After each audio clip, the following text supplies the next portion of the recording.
Our conception of mankind is rather foolish, the popular conception of what mankind is.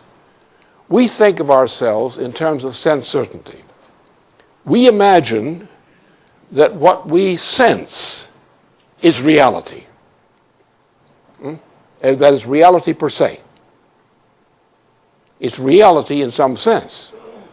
It is a sensing of something. But it's not reality ontologically. Our education in science is incompetent.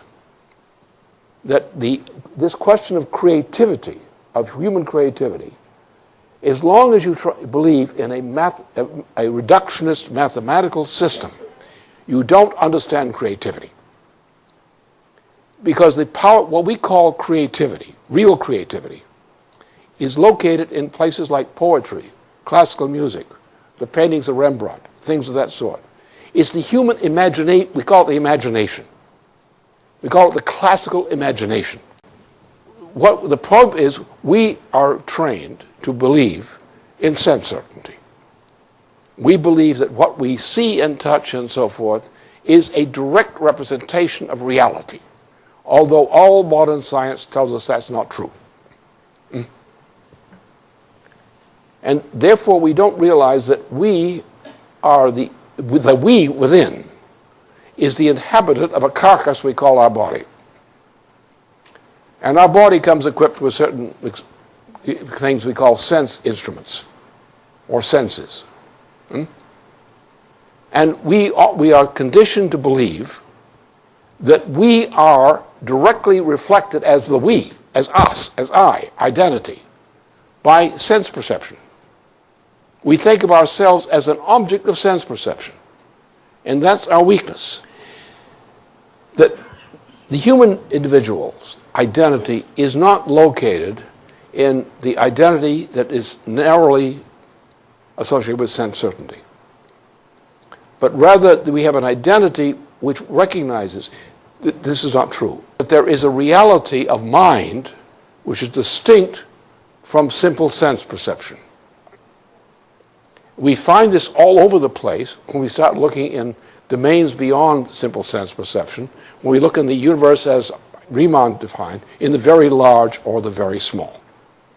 When you get into the very large, which is beyond sense perception's capability, or the very small, which is also sense perception's capability, you find yourself in a universe which does not conform to your everyday, practical, self-evident kind of thing. Now, the way the human mind actually functions, and even people who don't know how their mind functions are affected by this principle, which is dynamics.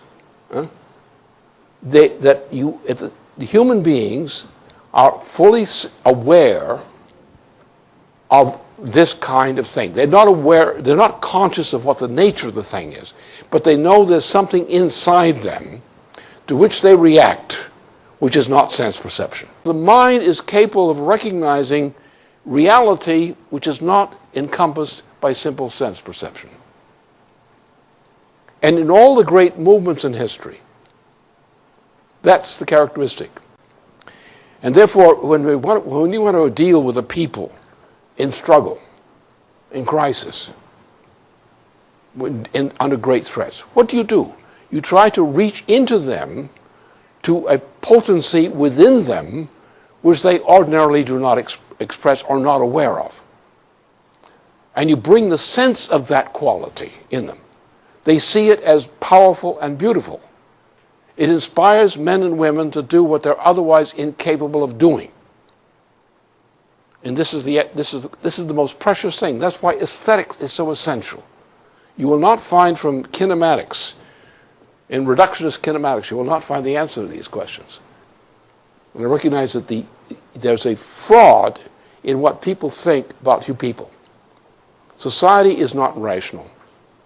People who think they're rational in society are not really rational, because they believe in sense perception and try to interpret things in terms of the language of sense perception. They don't realize that the human mind is capable of recognizing something else.